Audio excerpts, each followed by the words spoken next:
Good afternoon, everyone. I think we'll just start. It's 1 o'clock. My name's Bernadette O'Connell, and I'm the current Landscape Institute president.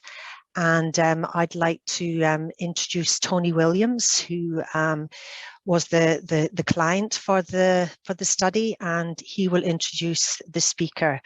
So Tony Williams is Principal Landscape Architect at Transport Infrastructure Ireland, and he's going to give a few slides on the process of procuring the piece of work and the reasoning and the research behind it. So I'll pass over to you, Tony. Thank you very much. Thanks, Bernie. Thank you very much, and thank you all for joining us. As Bernie said, this is a session to just give you a brief outline of how we set about developing standards and technical guidance for both LCA and LVIA. And it was really a two-stage process. We initially had a preparation scope and standards and guidance itself, which was about developing an internal brief, developing that and refining it, and open tendering that then and awarding it to a contractor. BSM were appointed after an open process, and we set about stage 2, which was really using that brief and scope then to, I suppose, develop the table of contents, do literature review and refinement of that scope, and then write the actual documents, which took 5 drafts. And I have to commend David and his team for their patience. And also their thoroughness. The documents were peer-reviewed by draft 2 by Dr. Karen Foley from UCD, Christian Tudor from Natural England, and Madsen Miller from the Northern Ireland Environment Agency. So I think we've ended up on publication with a robust set of standards. And again, I'd like to thank David and BSM and our internal team. So we ended up with 2 documents. We have the advisory document, which basically is guidance on how to assemble the landscape character area map. And there's a certain amount of merging that's needed. I leave that to David. And the National Landscape Character Map is the background. We're still waiting for that to be delivered. And that's a national map that's part of the Department of Culture and Heritage.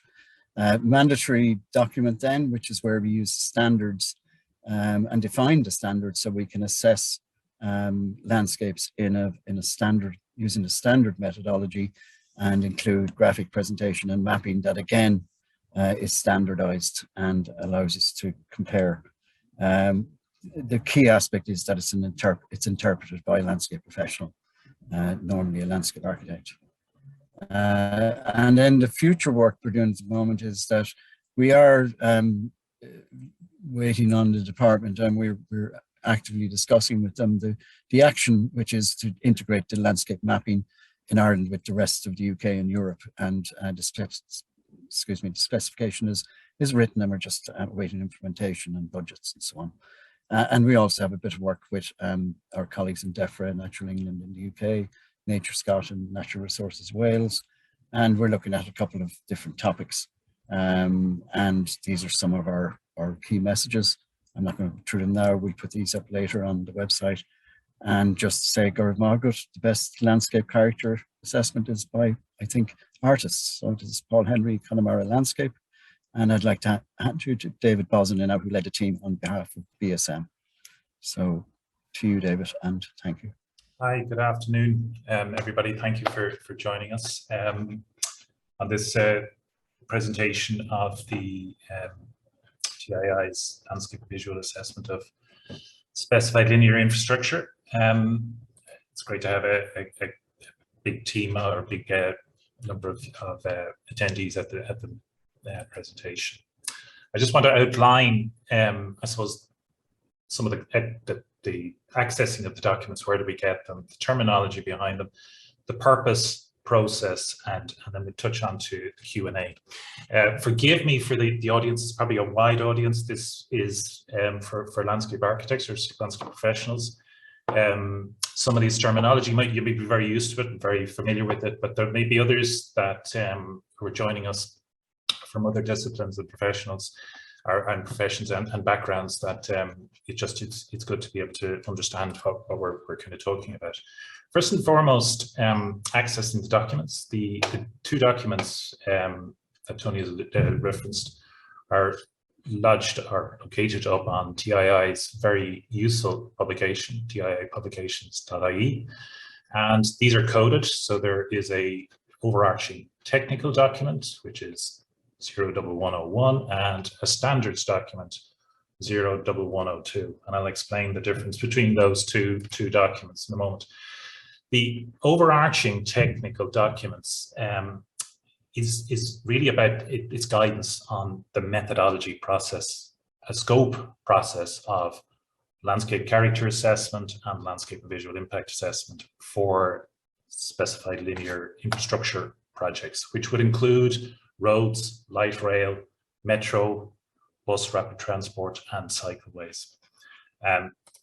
And the second document is a standards document, which relates to the application of the assessment of LCA and LVIA as it applies to national road projects, including motorway service areas and toll roads. So the guidance document works as a sort of an informative guidance document, whereas this standards document applies to, it's a must do, in other words, when assessing these types of roads infrastructure projects. So just kind of the wider, what is the landscape? It's important that we, it's a very broad definition of what it is.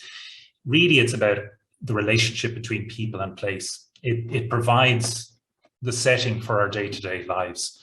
The term doesn't just mean special or designated landscapes, but it does apply to them. It can mean it can mean agricultural rural landscapes. They can be particularly scenic or remote landscapes.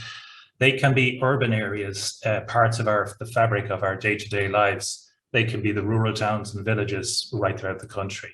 They can be the derelict or urban wasteland areas that are also part of it. These are all parts of landscape.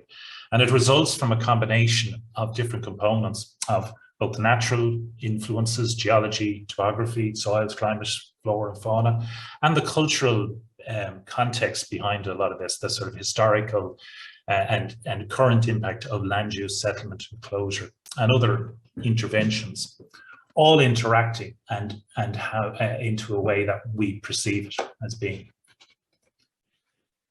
The European Landscape Convention defined landscape as an area perceived by people whose character is the result of action and interaction of the natural and or human factors. This was then, it covers, as I said, natural, rural, urban, peri-urban areas. It includes land, inland water areas and marine areas.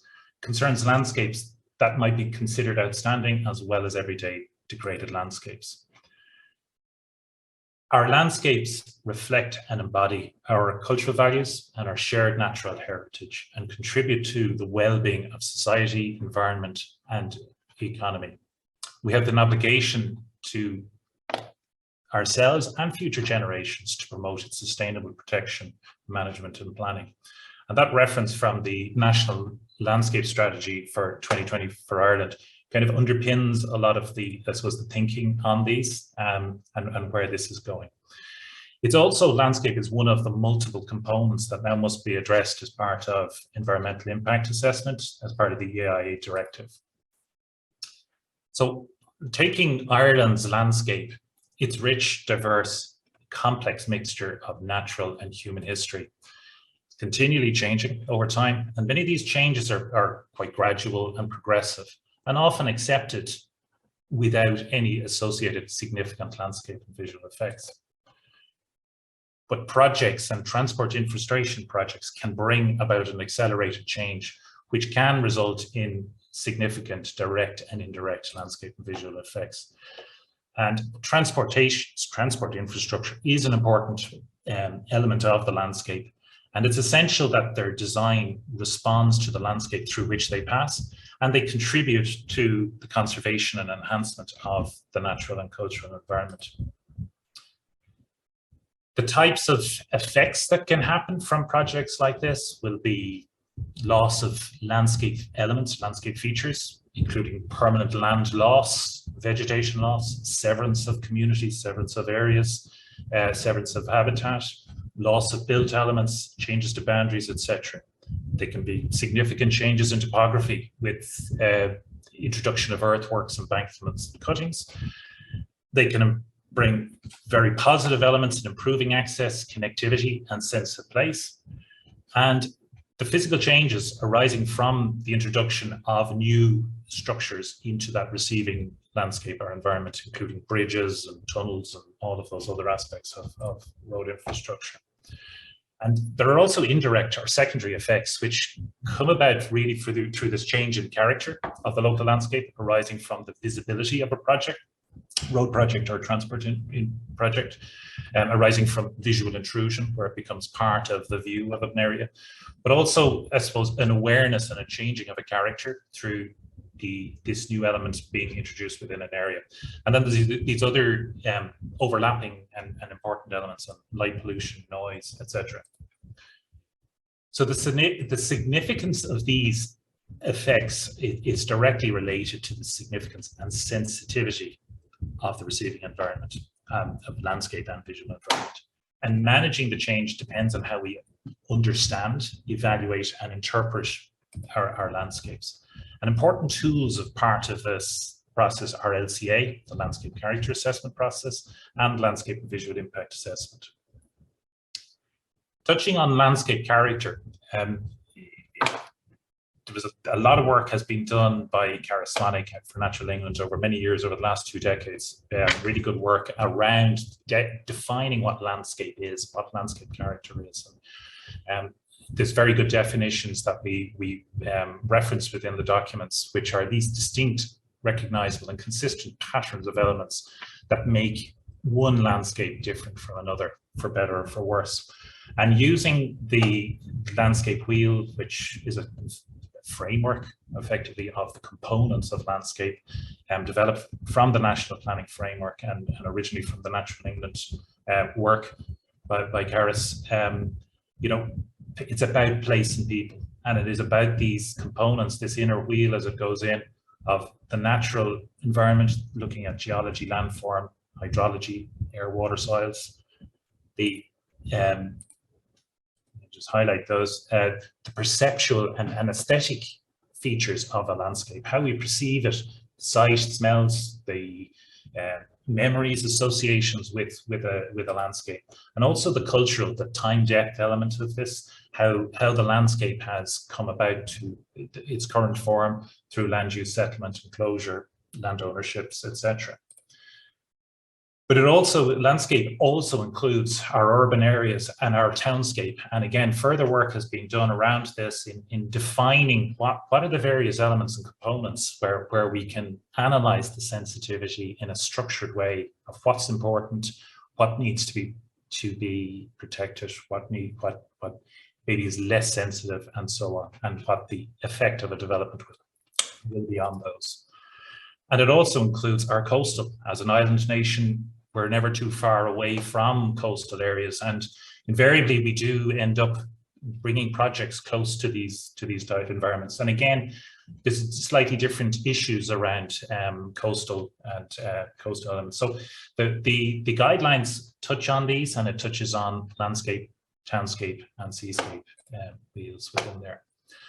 And taking what the deliverable out of this is landscape character assessment, and it's a tool to help us understand, articulate the character of a landscape, and it identifies those features which give that sense of place and different from other areas of a county or of a particular locality. And examples, there's many now. All local authorities in Ireland have landscape character assessment. Where I'm based in Cork, there's their map, and again, people will be familiar with that. And it gives that breakdown of how a county operates or an area work. And its use It's very useful in establishing what the baseline, what is currently there, what the receiving environment is.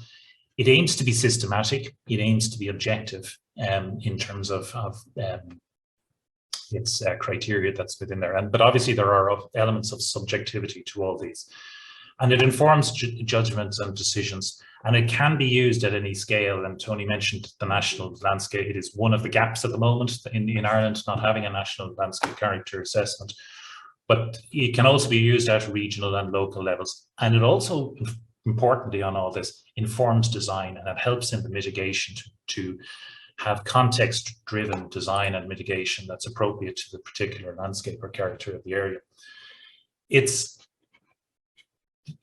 Furthermore, the landscape character is broken down into various types, landscape character types, which might be urban heritage towns or rolling patchwork farmlands or river corridors. So these typologies of the various elements of our landscape. And then you get to specific landscape character areas within an area, which might be unique or single unique areas, which have a distinct geographic area of that particular landscape type. And examples of these might be the Burren Uplands or Dungarvan Valley or Wexford East Coast, just as examples of these throughout Ireland.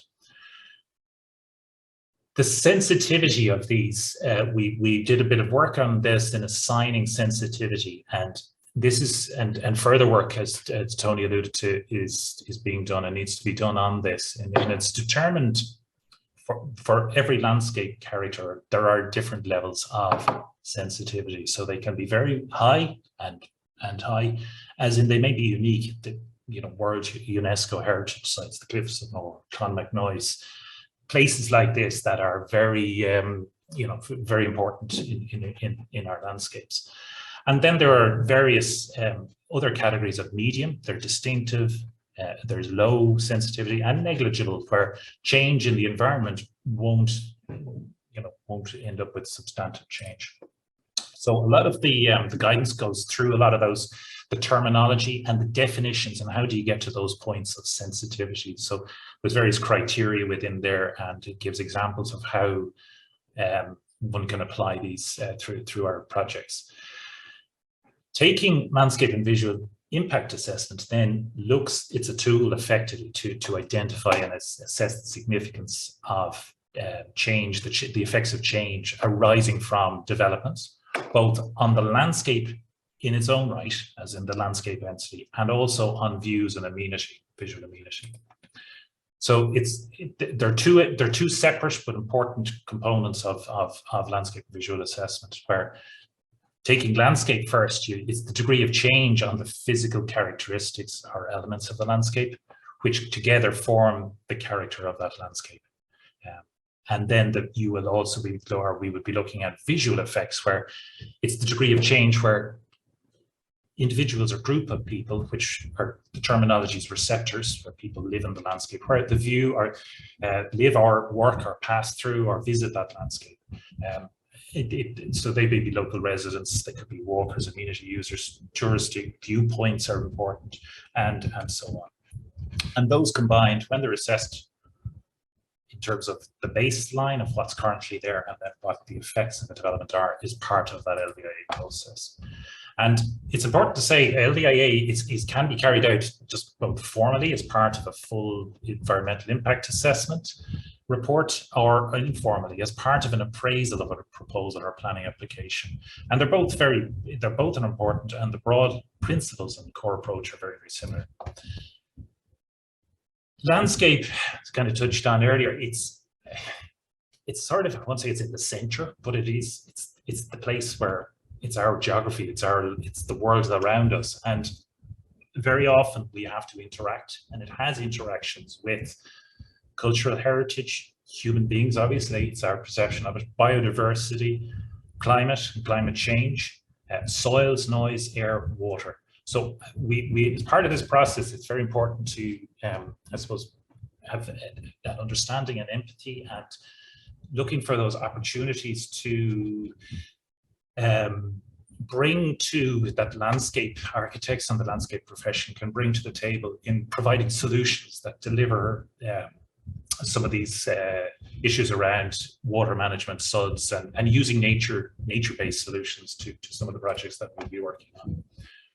So just to kind of touch back, so that was the kind of definitions around landscape and landscape character assessment and so on. But just the purpose of the two documents, as I say, landscape must be part of an EIA process, or the EIA directive. The European Landscape Convention is also a key driver in bringing landscape considerations into national law. And I suppose in the background of this, there was no specific guidance on LVIA or linear infrastructure in Ireland up to this point. And then there was some issues with landscape character assessment application, in that they were kind of variable in quality and that there's no national LCA to use as a service, a baseline. So there was a lack of up-to-date guidance or documents on those. And those two documents then were there to kind of fill the gap effectively on some of these.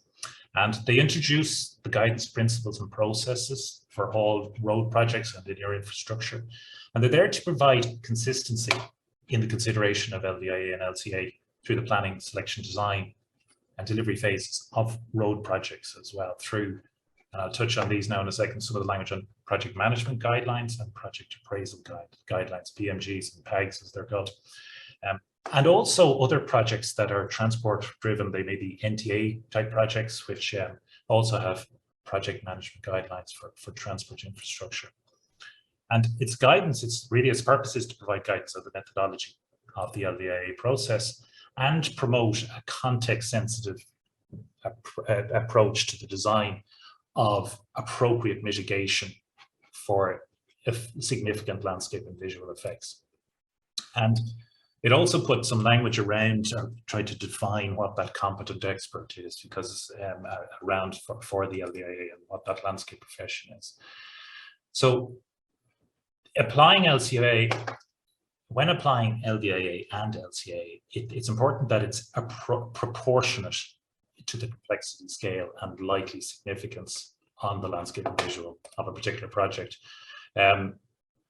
It's to ensure that there is good assessment, design, and construction, regardless, as part of TII's remit to provide best practice and leadership in this area within this. And it's to, I suppose, ensure that particularly road projects and these other things provide a landscape and ecological fit and enhance the experience, both the landscape and experience of road users. As part of the process, there was an extensive, the delivery of this was an extensive literature review, leaning on a lot of good work that's been done by the Landscape Institute and IEMA in the UK on the GLVIA edition 3, Natural England's LCA in 2014, and advice notes on photomontage preparation and DMRB and so on. So it was peer reviewed, as Tony was mentioning, by leading professionals and other consultation with Heritage, the Heritage Council, Department of Arts, Culture, Heritage, Gaeltacht, the Irish Landscape Institute and IPI, Irish Planning Institute. And public consultation went out in 2018, and then the documents were published in December 2020. The documents align. There's a lot, when assessing these bigger projects can get quite complex, and there's a very structured way of dealing with these types of projects using TII's project management guidelines and project appraisal guidelines, which are all on the TII publications website.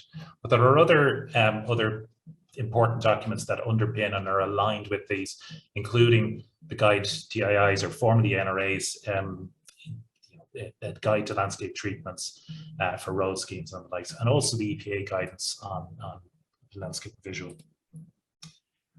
Just broadly touching on, I won't dwell on this too much, but the contents of each document, on the left is the overarching technical document, and it goes through the sort of regulatory framework, policy framework that's currently applies, and where does this fit within that sort of process.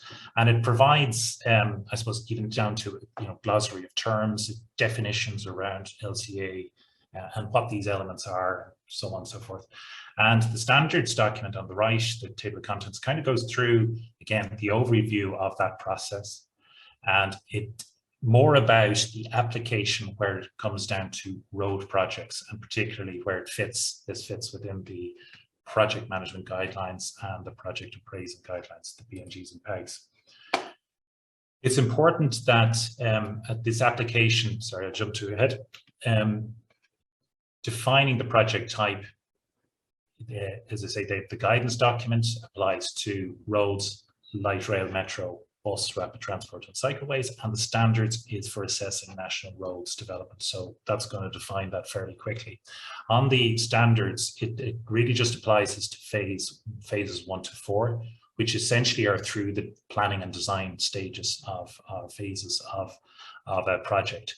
And for each element or for each phase, it goes through the objectives, the process and methodology in a stepwise process, and the expected deliverables and outputs that are required, and also provides references and sort of cross-references into the various other associated project management guidelines and PEGs. It's important to say the proportionality is important on this in assessing LCA and LVIA, and it's down to used on project thresholds. The project thresholds are defined in TII's PAGS documents, and again, these are down to capital values, but also it's also important that the landscape professional provides a judgment call on this, because in some places the sensitivity of the baseline landscape may require more intensive assessment and more intensive mitigation in dealing with them. So it really is about it is proportionate to the sensitivity and the nature and scale of the project. So the project, the documents then set out where do they fit within these two different streams, I suppose, of where projects flow. And this table, it's kind of important to note this one. It's kind of can get a bit confusing, but it's not in a sense. But TIIs are dealing with road. When dealing with road projects, that's on the left-hand column there. It's the PNG project phases, and the NTA are also, who are the National Transport Agency, are dealing with transport-related projects. They also have, they may be bus corridors or other elements like cycleways or other aspects that would maybe considered in a project. They have slightly different streams, as in you'll see they've only 3 phases in their stream, but essentially these are matched and mapped across when looking at these for our projects. Assessing these. So this is it brings it on here, just aligning those landscape character assessment and LVIA processes and the outputs. It sets out, the document set out basically for each stage of a project and phase of a project, what is expected in terms of the delivery of it, in terms of mapping, reporting, drawings, etc. And just going through roughly, it's important to kind of just go through that LVIA process. It's important to, at the very, very start of this, is to establish your scope. What are you looking at? Understanding the project and reviewing your study area, the characteristics, the things that are going to create the potential effects. And to tools such as GIS, ZTV mapping, and so on, can have increasingly played an important role in helping to do a lot of the desktop studies of this and sharing the data on this. And then step 2 is then heading into sort of the analysis of this, establishing the baseline receiving environment for both the landscape and the visual aspects of those, where the particular people are viewpoints in there.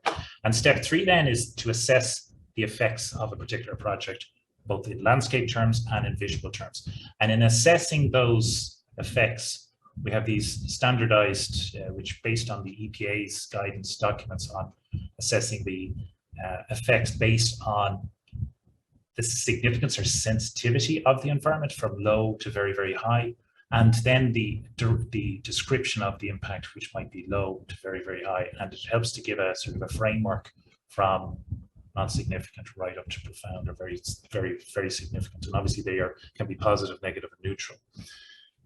And then step 4, as part of this, it's not even very much it's part of the iterative process, is mitigation, preparing the mitigation and enhancement proposals as part of these processes when going through them. And then obviously then going through the consenting process, through planning and so on. And then finally then about sort of implementation and monitoring is also quite important in landscape. So just to touch on mitigation as well, just as landscape, one of the interesting things that we're all challenged with, both in assessing these, but also in designing these, because very often we are at the very early stages of these projects, but also at the sort of last end when things are being implemented on the ground.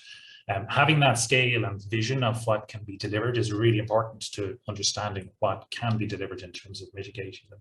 But it's important that these steps fall, you know, a lot of this is through the project design process, that avoidance, minimizing, and that sort of cascading way of then screening or repairing or compensating or enhancing are dealt with. And also that it's not in isolation. Landscape architects don't have all the answers. It is very much a collaborative and important process to work with other disciplines, with the project team, the clients, the other disciplines, ecologists, the archaeologists, noise, lighting, and also really important public engagement, listening to what communities and interested bodies have to say about particular things, and then hopefully coming to answers on that. So hopefully that's a useful overview for you of those two documents. I'd like to thank you for the time, and also acknowledge this was not me alone. There's a huge team of people on this whole process, including all of TII's and Tony's team, and Christian and Emer and so on and so forth, Sarah, Jane. There's a long list of people there that really were really helpful, and you know, they challenged us, and they hopefully made it a more robust document as part of that process. Similarly, the peer reviewers, Karen Foley, Christine Tudor, and Manson Miller, and the external consultees from DCHG, Heritage Council, Richard Butler in the ILI, and Brendan O'Sullivan in the IPI, and then Thomas and Anya in BSM. So with that, I might hand over to questions and answers, and yeah.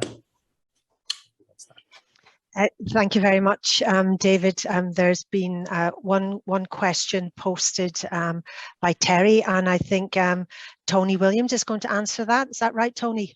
Yeah, thank you, Terry. Long time champion of the landscape, I have to say, Terry O'Regan.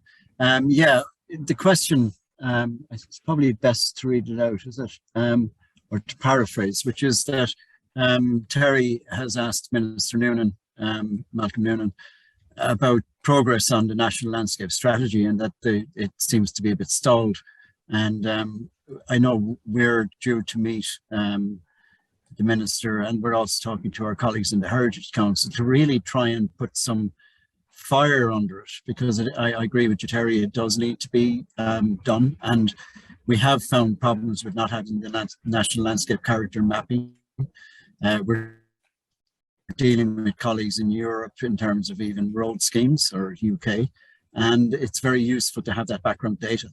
I think, David, thank you for a very good presentation, because you've basically outlined exactly why we need to do this and the benefits of doing it.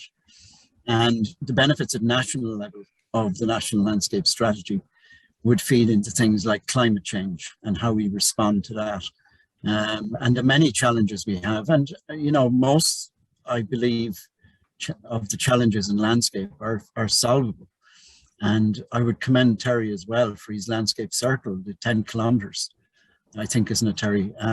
You know, where it's what can we influence locally, and that's really important.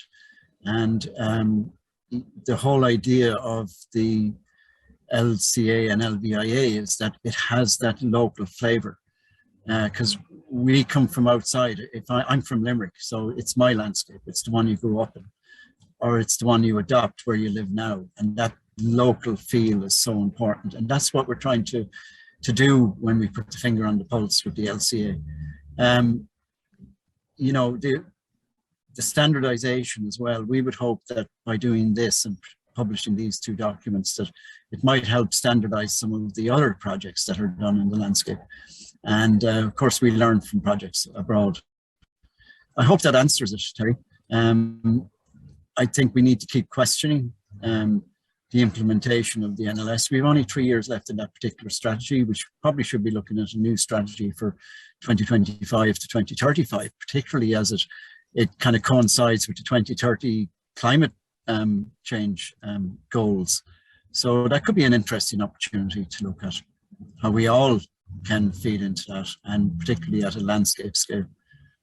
Thank you for the question, Terry. I'm not sure if we have any others.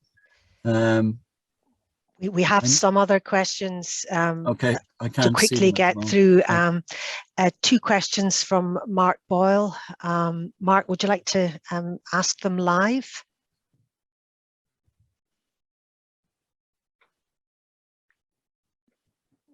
Am I allowed to? Might not. Yeah, those. I just had two. I was typing and I sent the before it's finished. But anyway, David, thanks very much for the presentation. One question I was interested in: has there been any kind of feedback loop considered along the way? So schemes that have been built, are they ever revisited or assessed? And would that be useful as a tool for assessing future schemes?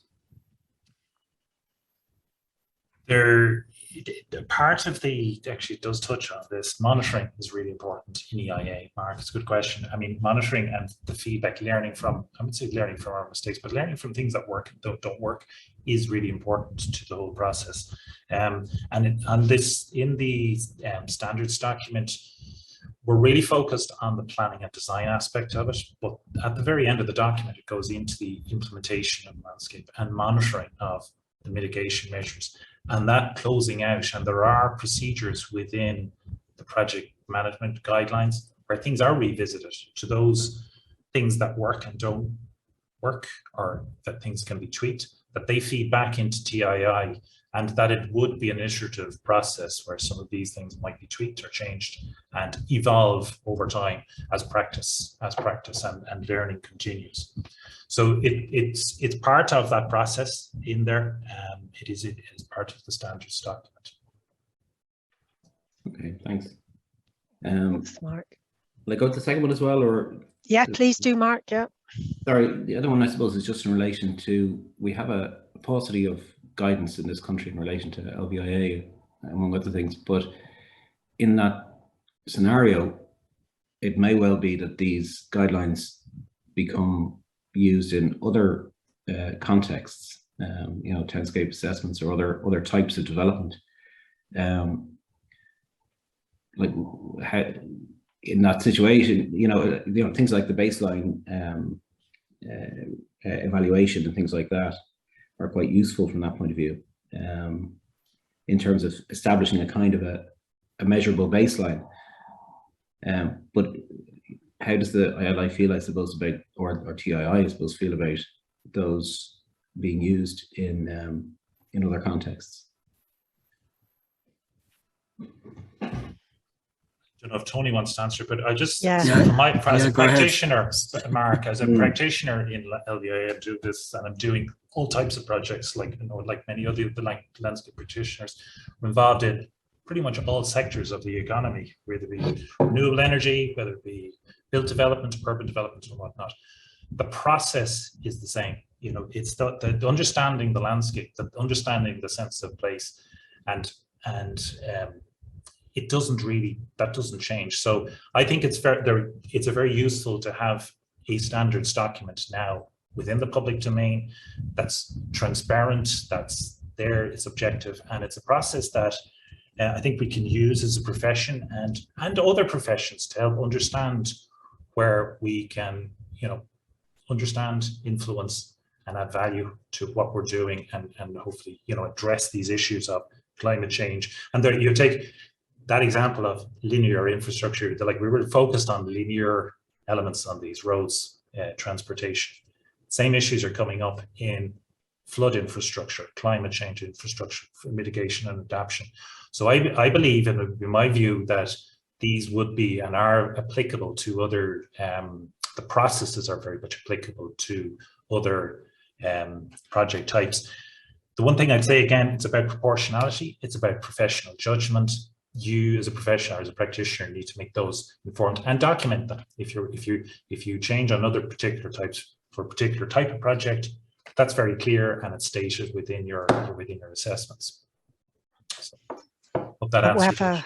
Sorry, David, we have a question from Jorg, and I'll read it out, Jörg, as we're getting close to the end. Jörg has asked, to what extent should we assess historic landscapes and what should be assessed by cultural heritage? Either David or Tony. I know it's Tony's area of interest as well. Either or. I mean, I could row in because I think it was important. Actually, David would remember this, but it was actually a very important discussion we had where we looked at historic landscape character assessment as done by the Heritage Council, which have some excellent documents and guidance. And then we also looked at cultural landscape assessment as done by ICOMOS and ICROM and those. And there's kind of a difference. And we also kind of reckoned that it didn't matter if it was inscribed as by UNESCO. If it was a cultural landscape, if it was a local cultural landscape, that was as important, we felt. So again, it was the scale, bringing that design eye to different scales using the LCA as a tool.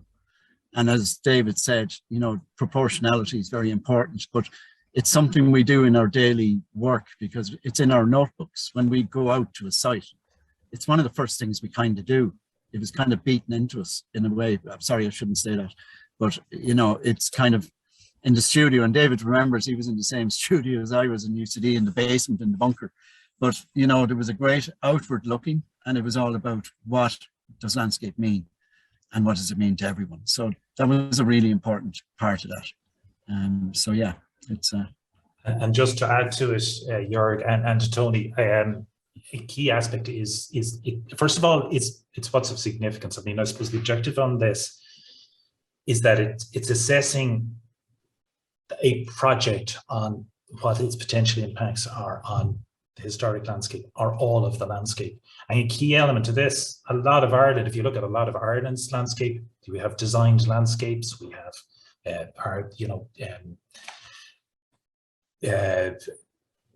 which older landscapes that are thousands of years old that have been influenced by people. That is really important, and it is.